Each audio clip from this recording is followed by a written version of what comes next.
हरे कृष्णा दंडवत प्रणाम आप सभी को। तो आज हम भगवद गीता के 4.14 श्लोक पे चर्चा करेंगे और ये बहुत इंपॉर्टेंट श्लोक है, हमें कंटेस्ट भी करना चाहिए। ना माम कर्माणि लिम्पन्ति ना मे कर्म फले स्पृहा इति माम यो अभिजानाति कर्म भिन्न स बध्यते। अनुवाद तथा तात्पर्य श्री प्रभुपाद जी के द्वारा। श्री प्रभुपाद की जय। मुझ पर किसी कर्म का प्रभाव नहीं पड़ता, ना ही मैं कर्म फल की कामना करता हूँ। जो मेरे संबंध में इस सत्य को जानता है वह भी कर्मों के फल के पाश में नहीं बंधता। तो भगवान श्री कृष्ण यहाँ अर्जुन को समझा रहे हैं कि भगवान जो है उनका स्तर जो है बहुत दिव्य है, उन पे कोई कर्म का प्रभाव नहीं पड़ता और वो किसी भी कर्म की कोई कामना नहीं करते। इस सत्य को जो भी व्यक्ति जान जाता है उसके ऊपर भी कर्मों के फल के बंधन नहीं लगता है ना। तो इस तरह से हमें भगवान के लीला गुण कर्म के बारे में हमेशा सुनना है, समझना है और सत्य को जानना है।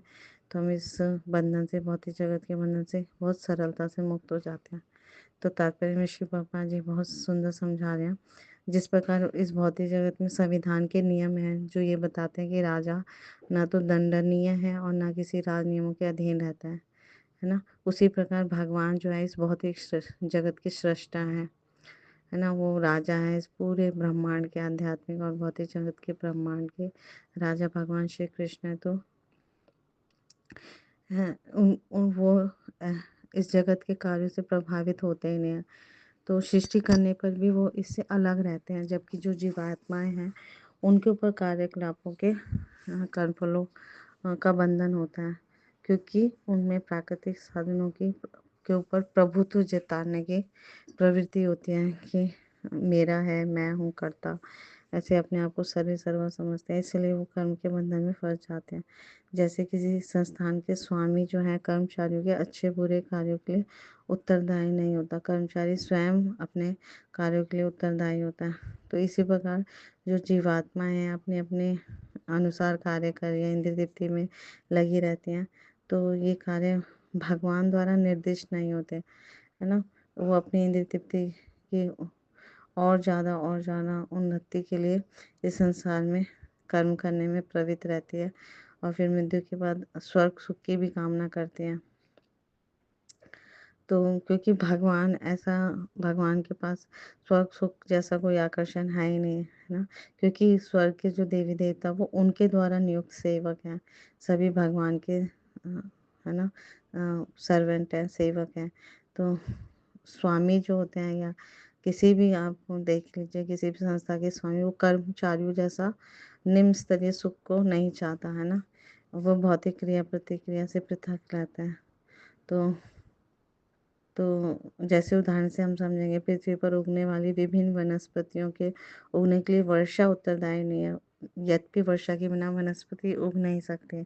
वैदिक स्मृति में से इस तथ्य की पुष्टि ऐसे होती है, निमित मात्रम एवासो सृज्यानाम सर्व कर्मणि प्रधान कारणी भूता यतो वै सृज्य शक्तये।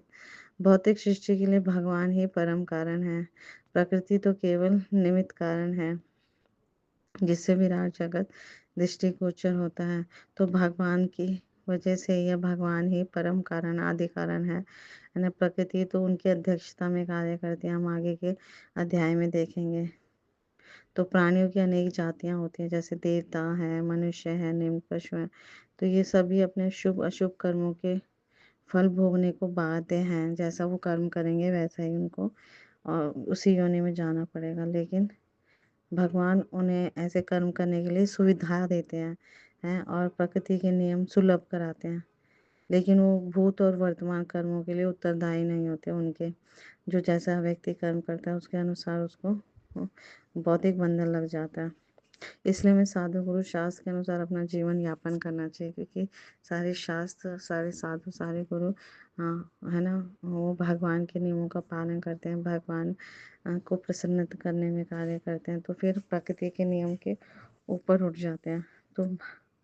तो भगवान किसी भी जीव के प्रति पक्षपात नहीं करते। कई लोग ये प्रश्न करते हैं कि किसी को दुख मिल रहा है, किसी को सुख मिल रहा है, कोई अमीर है, कोई गरीब है, इसमें भगवान का कोई बोलिए भगवान ने तो बल्कि सुविधा दी है, सबको बराबर सुविधा दी है, लेकिन जीव को एक स्वतंत्रता दिया, उस स्वतंत्रता का वो दुरुपयोग भी कर सकता है, सदुपयोग भी कर सकता है।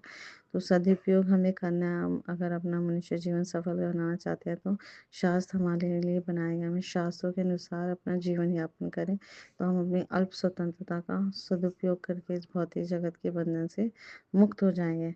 लेकिन अगर हम इसका दुरुपयोग करेंगे तो बारंबार इस अलग अलग योनियों में आते रहेंगे, और जीवात्मा अपने कर्मों के लिए स्वयं उत्तरदायी होते हैं। ये सारे शास्त्रों में ये कहा गया, तो जैसा जो कर्म करेगा उसको वैसा ही शरीर मिलेगा और वैसा ही बंधन मिलेगा। तो भगवान तो केवल प्रकृति या बहिरंगा शक्ति के माध्यम से सुविधा प्रदान कर सकते हैं।